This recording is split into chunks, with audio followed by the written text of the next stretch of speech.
Hi friends, welcome to our channel.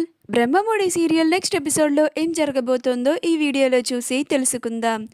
రాజ్ని ప్రశ్నల మీద ప్రశ్నలు వేసిన మీడియా అసలు ఏం జరిగింది అని తెలుసుకోవడానికి ఈ వీడియోని స్కిప్ చేయకుండా ఎండ్ వరకు చూసేయండి.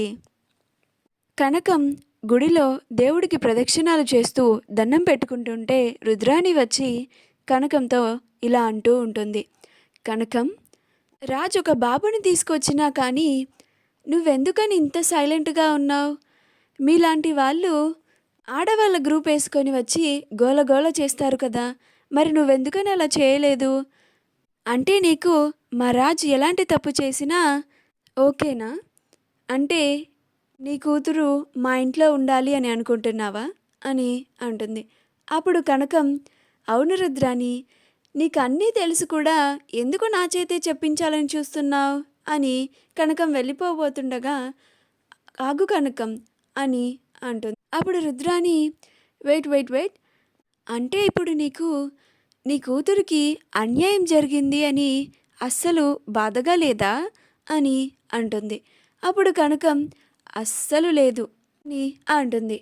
అప్పుడు రుద్రాని, నువ్విప్పుడు ఎలాంటి గొడవ చేయవా అని అంటుంది. అప్పుడు కనకం, నేను నీలాగా గొడవలు అవ్వడానికి ఇలా పుల్లలు పెట్టను, ఒకళ్ళు బాగుపడకూడదని అస్సలు కోరుకోను, అందరూ బాగుండాలనే కోరుకుంటాను, ముఖ్యంగా నా కూతుర్లు సంతోషంగా ఉండాలని కోరుకుంటాను అని చెప్పి అక్కడి నుంచి కనకం వెళ్ళిపోతుంది.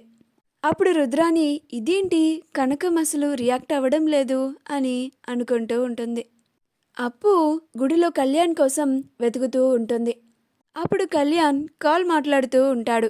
అప్పుడు అప్పు వెంటనే కళ్యాణ్ దగ్గరికి వెళ్ళి, కళ్యాణ్, నీతో అర్జెంటుగా ఒక విషయం చెప్పాలి అని అంటుంది.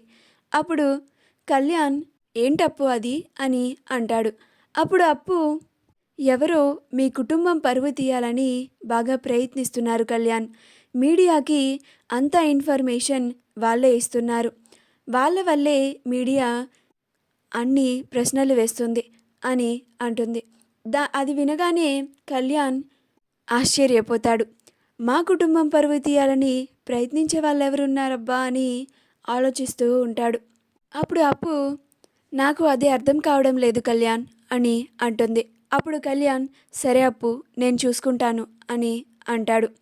ఆ తర్వాత స్వామివారి కళ్యాణం మొత్తం పూర్తయిపోయింది అని దుగ్గిరాల కుటుంబం అంతా మండపం నుంచి బయటికి వస్తుండగా మీడియా వాళ్ళని అడ్డుకుంటుంది. అప్పుడు మీడియా రాజ్ని ప్రశ్నల మీద ప్రశ్నలు వేస్తూ ఉంటుంది. మీ ఇంటి చిన్న కోడలు మీకు ఈ కళ్యాణం జరిపించడానికి అర్హత లేదు అని గొడవ చేసింది అంటగా, ఎందుకని సార్ అని అడుగుతారు. అప్పుడు రాజ్, కావ్య, దుగ్గిరాల కుటుంబం అంతా ఆశ్చర్యపోతారు. ఈ బాబుని మీ భార్య కావ్య కనలేదంట కదా సార్, మీరు వేరే ఒక అమ్మాయితో అక్రమ సంబంధం పెట్టుకొని ఈ బాబుని కన్నారంట కదా అని అంటారు. అప్పుడు కావ్య, ఇవన్నీ వీళ్ళకలా తెలిసాయి అని ఆశ్చర్యపోతూ ఉంటుంది. రాజ్ గారు కూడా బిజినెస్ బాధ్యతల నుంచి తప్పుకొని కళ్యాణ్ గారు బిజినెస్ బాధ్యతలని చేపట్టారంట కదా, వీటన్నిటికీ కారణం ఏంటి, దీనంతటి వెనుక ఉన్న రహస్యం ఏంటి సార్ అని అడుగుతూ ఉంటారు. అందరూ ఆశ్చర్యపోతూ ఉంటారు. మా వీడియో కనుక మీకు నచ్చినట్లయితే లైక్ చేయండి, షేర్ చేయండి, మా ఛానల్ని సబ్స్క్రైబ్ చేసుకోండి, పక్కనే ఉన్న బెల్ ఐకాన్ని క్లిక్ చేయడం మాత్రం మర్చిపోకండి.